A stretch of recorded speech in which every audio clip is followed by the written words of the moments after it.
The peopling of America, the peopling of the New World. Despite decades of intensive research, the timing of the first arrival of humans in the New World, which is primarily North and South America, remains the topic of very heated debate. There are three models for human occupation of the Americas, which we will go over in a two-part series. The Clovis first model, long dominant among North American archaeologists. Views of the Clovis culture, dated long dominant among North American archaeologists. Again, the Clovis first model. And views concerning the Clovis culture dates to between 13,500 and 12,500 years ago as the initial human occupation of the Americas. Recently, however, a large number of archaeologists have come to support the pre-Clovis model, according to which the initial human occupation of the New World dates back earlier than 13,500 years ago. The early arrival model, which argues for human presence in the New World by 30,000 years ago, is a minority position. Concerning the Clovis first model, in 1932, archaeologists excavating in Blackwater Draw near the town of Clovis, New Mexico, discovered the remains of bison in a level with Folsom points. Below this level, evidence of an earlier occupation was found. In this earlier level, spear points were found that were slightly different from the Folsom points. Clovis points, as these earlier forms came to be known, are fluted like the Folsom points, but the resulting channel does not extend the entire length of the point. For example, we can see a Clovis point that has been carefully shaped by bifacial flaking. You can notice the small flutes off of the base of the point. Again, Clovis points came to be known as fluted points, like the Folsom points, but the resulting channel does not extend the entire length of the point. At Blackwater Draw, Clovis points were found together with mammoth and horse bones. Clovis points have subsequently been found on a large number of sites across North America. These discoveries have led many archaeologists to conclude that the remains found at Clovis are characteristic of the earliest human occupation of the Americas. Concerning Clovis culture and chronology, the definition of Clovis culture is based largely on the form of spear points. In the mid-continental United States and eastern Canada, Clovis points are absent, but similar pieces known as gainy points are found on many sites. Besides spear points, other stone tools found on Clovis sites include blades and multifunctional tools made on flakes. Apart from these stone tools, few cultural remains are found. Built features are not known, and the main features identified are hearths. A deep feature found in the Clovis levels at Blackwater Draw has been identified as a well that might have been excavated in response to drought conditions. The main type of bone tool found on the Clovis sites is a rod-shaped object, probably used as part of the haft of a spear point. A worked bone discovered at the Murray Springs site in Arizona is described as a shaft wrench because of the hole bored in one of the ends. This is the only such object known from a Clovis site. Engraved or incised objects are extremely rare. At the Galt site in Texas, limestone slab with geometric decoration has been found, but it is not clear that they are from the Clovis level. The discovery of Clovis tools at a red ochre mining site known as Powers II in Platte County, Wyoming, suggests that colorants might have been used during the period. At El Fin del Mundo in northwestern Mexico, a Clovis site was found with the remains of a now extinct elephant, known as a Gomphothere. El Fin del Mundo is one of the earliest Clovis sites, dated to around 13,400 years ago. The chronological range for Clovis sites is between 13,400 again and 12,700 calendar years ago. Some archaeologists argue that the Clovis lasted only about 200 years and began around 13,000 years ago, but this is difficult to reconcile with the sites at El Fin del Mundo. The dates 11,500 to 10,500 before present are often given for the Clovis period. However, these are uncalibrated radiocarbon dates. Concerning migration routes, when global sea levels dropped during the periods of glacial advance, The Bering Strait that separates Siberia from Alaska became dry land. The resulting land bridge that connected Asia toward North America is part of the region known as Beringia. It is likely that the first inhabitants of the New World crossed into North America across this land bridge called Beringia. Again, it would be the part of land that would go from the Bering Strait that separates Siberia from Alaska. It is likely that the first inhabitants of the New World crossed into North America across the land bridge of Beringia. The area of Beringia includes eastern Siberia, Alaska, and parts of the Yukon, as well as the land that today is submerged under the Bering Strait.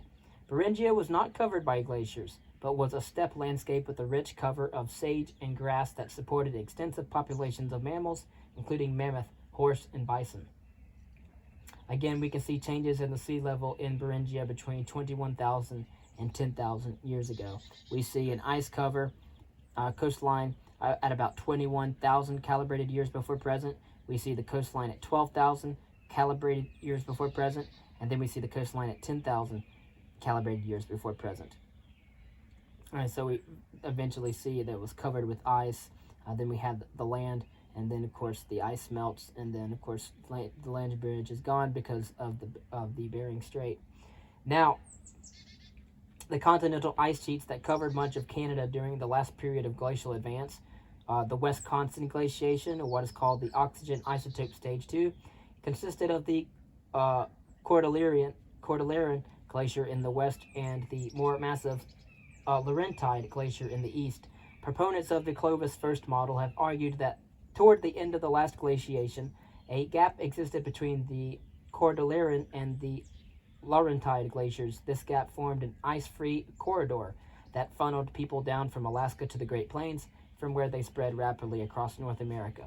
Recent research, however, has cast doubt on whether such an ice-free corridor existed in time in order to serve as a migration route for the Clovis people. Even if such an unimpeded corridor did exist, it is doubtful that it would have provided conditions in which people could have survived. Again, we have an engraved stone slab from the Galt site in Texas. It is a rare example of an incised artifact from a Clovis site. Concerning the archaeological evidence, if indeed the Clovis people moved into Alaska from Siberia and then migrated rapidly down an ice-free corridor, would then expect to find a well-developed tradition of fluted points in Siberia and Alaska before 13,500 years ago, the date of the earliest known Clovis sites. The earliest well-dated site in Beringia is the Broken Mammoth site in central Alaska. The stone tools at this site are characteristic of the Nenana culture, which dates to between 14,000 and 12,800 years ago. Nenana stone tools include small bifacially flaked triangular points and knives. Among bone and ivory tools are an eyed needle and points. The preservation of animal remains at the Broken Mammoth site is excellent. A wide range of species is found, including large game such as bison and elk, carnivores such as bear, wolf, and a fox, as well as small game such as squirrel, hare, marmot, and otter, as well as birds such as goose, duck, and stone tools similar to those uncovered at the Broken Mammoth site are found at the site of Ushki on the Siberian side of the Bering Strait. At neither side is there evidence for fluted points. In subsequent periods, the stone tools of Siberia and Alaska are characterized by the production of very small microblades. This tool-making tradition did not spread into areas to the south of the coast of British Columbia. Fluted points are found in Alaska. However, most do not come from sites that have been dated. It seems that the appearance of fluted points in this area is considerably later than the Clovis period. The discovery of 3 infants' burials, one in a cremation deposit and 2 in an underlying burial pit at the Upward Sun River site in Alaska, sheds new light on the prehistory of Beringia in the period immediately following Clovis. The Upper Sun River site is dated to 11,500 years ago and was a summer occupation where the faunal remains include squirrels and salmon, as well as traces of a larger mammal that was most likely bison or wapiti. Again, we are mostly more closely related to salmon than salmon are to sharks. And found lying next to one of the infant burials was a cache of hunting tools, including 3 large bifacial points and 4 antler rods.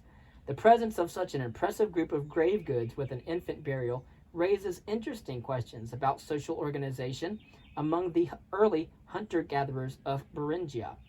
Finding such indicators of wealth with an infant of child burial suggests that some aspects of status might have been inherited. Surprisingly, genetic analysis showed that the two buried infants had unrelated mothers, and because this genetic analysis focused only on mitochondrial DNA, we do not yet know whether they had the same father. And so Nenana was the earliest culture, just to briefly mention, in Beringia. It dates to between 14,000 and 12,800 years ago. Again, that is the Nenana culture.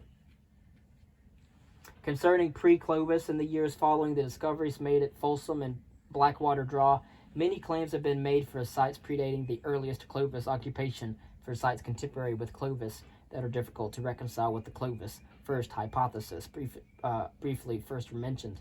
The case for the pre-Clovis model is strengthening with new discoveries at sites across North and South America. Among the sites that have produced evidence supporting a pre-Clovis occupation of the New World are Meadowcroft Rock Shelter in Pennsylvania and Monteverde in Chile, as well as Pedra Pintada in Brazil, Quebrada Taquare in Peru, and the Page-Ladson site in Florida. The pre-Clovis hypothesis is also supported by reconstructions of a possible migration route along the Pacific coast. Again, we'll talk about the Meadowcroft Rock Shelter, which is a site in Pennsylvania where evidence was found supporting pre-Clovis occupation of the New World.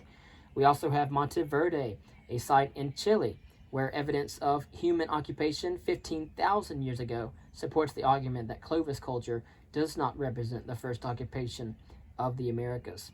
And of course, we can see excavations at Meadowcroft Rock Shelter that have exposed a deep stratigraphic sequence with ages between 23,000 and 15,500 years ago for the basal levels.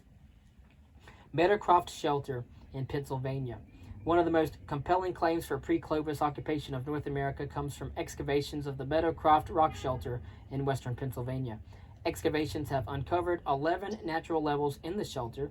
Stratum near the base of the sequence has produced a series of radiocarbon dates ranging between 23,000 and 15,500 years ago in association with stone tools.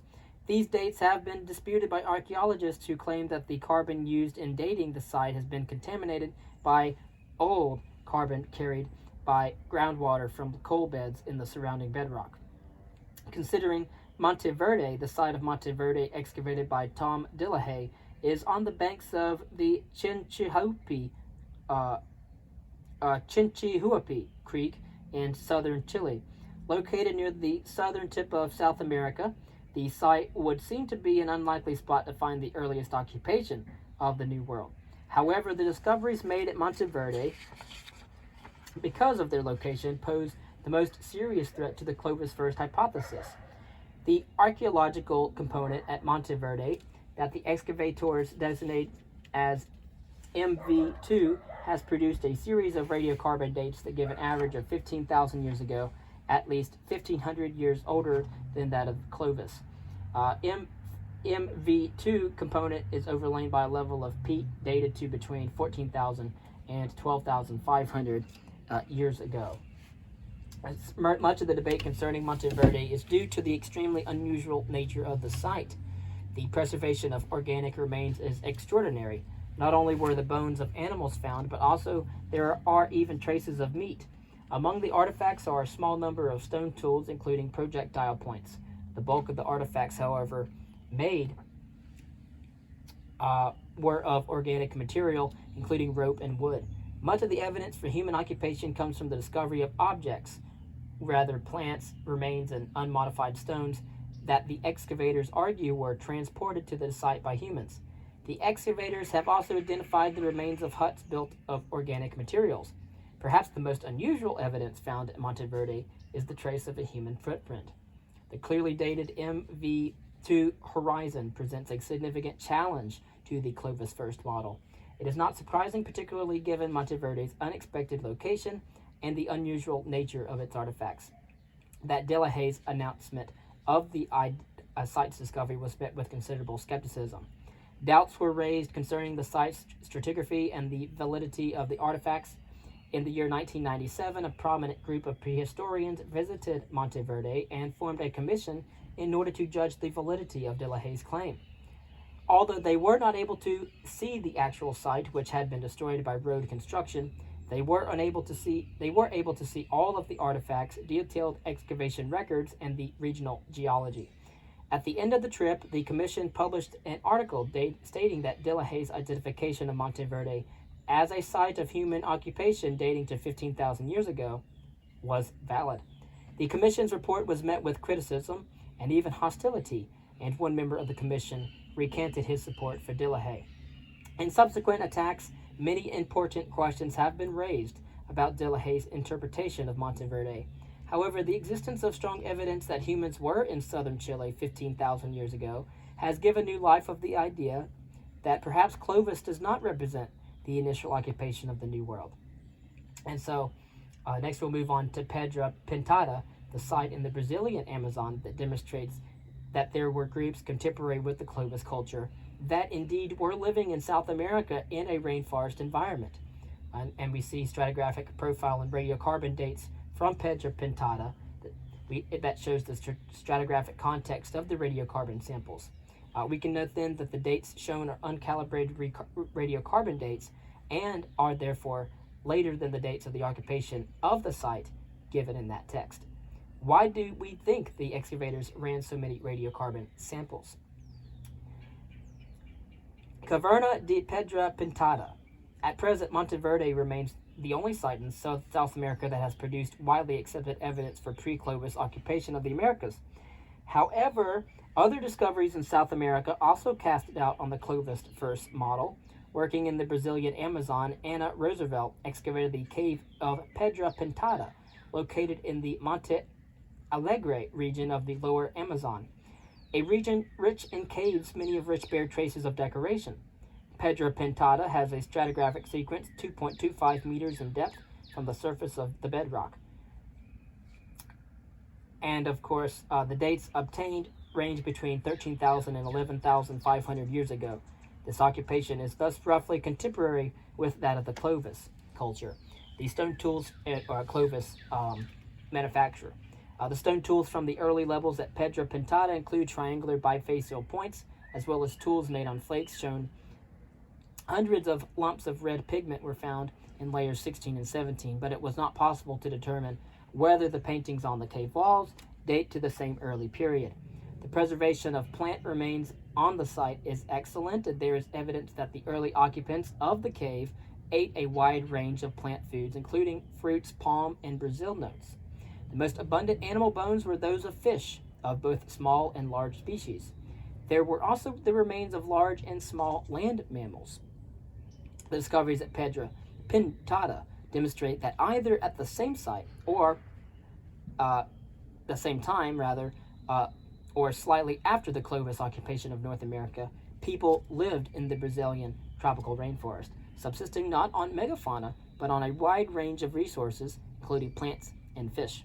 And so, unlike Monteverde, Pedra Pintada is not claimed to be earlier than Clovis. However, the result of this excavation cast doubt on a simple model for the initial occupation of the New World by Clovis hunters. And so these people lived at the same time of the Clovis culture. Ana Roosevelt concluded that the initial occupation of the Americas was more complex than the Clovis first model recognizes, and that Clovis was, quote, only one of several regional traditions, end quote. And then we have Quebrada Takahue. Further support for Roosevelt's argument comes from excavations at Quebrada, near the coast of Peru. Limited excavations at this site have produced a small number of stone tools from a level dated between 12,700 and 12,500 years ago. These stone tools were found together with a large collection of animal bones in the remnants of hearths. The dominant faunal species are seabirds and marine fish. The dominant species of fish is the anchovy, which, due to its small size, suggests the use of nets. Some remains of marine mollusks were also found as well. Evidence of cut marks and burning was discovered on the bird bones, and there is some evidence for burning on the fish remains. The discoveries at Quebrada Tacahue indicate that people in Peru were hunting seabirds and fishing, possibly with the use of netting, roughly contemporaneously with the Clovis culture and its occupation of North America. And then we have the Page-Ladson site in Florida. The excavators at the Page-Ladson site, which is submerged at a depth of 9 meters in a Florida sinkhole, work underwater using scuba gear. The site contains a long stratigraphic sequence stretching back over 17,000 years. In Unit 3C, dated between 14,700 and 14,400 years ago, 2 in situ stone tools including a simple biface, were found. This occupation was located at the edge of a pond that dried seasonally. There is clear evidence in the form of dung, footprints, and faunal remains that mastodons frequented this pond at the same time as humans. Artifacts were also found in the overlying stratum 4, dated to between 14,400 and 12,500 years ago. Concerning coastal migration, one obvious objection to Monteverde is that it seems implausible that people coming from Siberia would reach Chile before arriving at the Great Plains, particularly if the ice-free corridor between the Cordilleran and Laurentide glaciers was the only route connecting Beringia with areas to the south. The discovery at Monteverde suggests that decades of intensive research in North America have missed evidence of thousands of years of human occupation. Again, concerning coastal migration, it is the route that some archaeologists say was used by the earliest people in the Americas in order to move out of Beringia instead of moving through an ice-free corridor. In the 1970s, K.R. Fladmark advanced a model of human migration into the Americas along the west coast rather than through an ice-free corridor. This coastal migration, previously mentioned, was a model, and this coastal migration model has recently gained widespread attention. One attraction is that it would make an early occupation of Chile more plausible. If the first occupants of the New World were adapted to coastal environments, they might have moved relatively rapid down the coasts of North and South America. With geologists increasingly casting doubt as to whether an ice-free corridor was ever a viable migration route to begin with, interest in coastal migrations has grown. Still, there are objections to a coastal route for human occupation of the New World. In parts of Alaska, there have been, or at least may have been, glaciers blocking the coast, so that travel would have required the use of boats. Moreover, there is no evidence to date of any site on the west coast from Alaska to California. And so reconstructing the contours of the west coast of North America during the end of the Wisconsin glaciation is extremely complex. On the one hand, the drop in sea level due to the formation of glaciers led to the exposure of extensive areas of the continental shelf. On the other hand, in the northwestern coast, the weight of the glaciers actually lowered the landmass in places, causing sea levels to be higher than they would otherwise have been.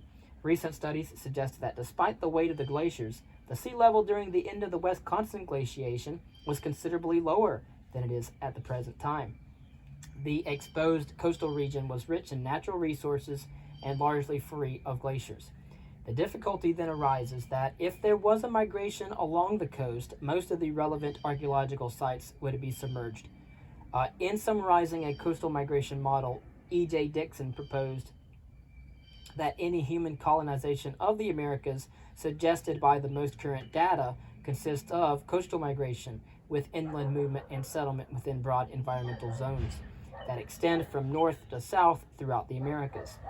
And of course, like Roosevelt, Dixon sees the initial occupation of the Americas as a complex process of groups of people adapting to different environments. Again, Roosevelt and Dixon both see the initial occupation of the Americas as a complex process of groups of people adapting to different environments. Unlike the traditional model, which sees people moving through an ice-free corridor before being dumped onto the Great Plains, Dixon sees a process of people migrating along the coast and branching off to inhabit inland regions that they encountered along the way. Clovis would simply be one of these branches. In the next reading, we'll go over the early arrival model All right, and then we'll go over the Solutrean hypothesis. We will go over some skeletal and genetic evidence and the Clovis adaptations, as well as the curious megafauna extinction. And then we have late Paleo-Indian and archaic subsistence and technology that go even beyond the Clovis tradition. So, such as the Paleo-Indian to archaic transition.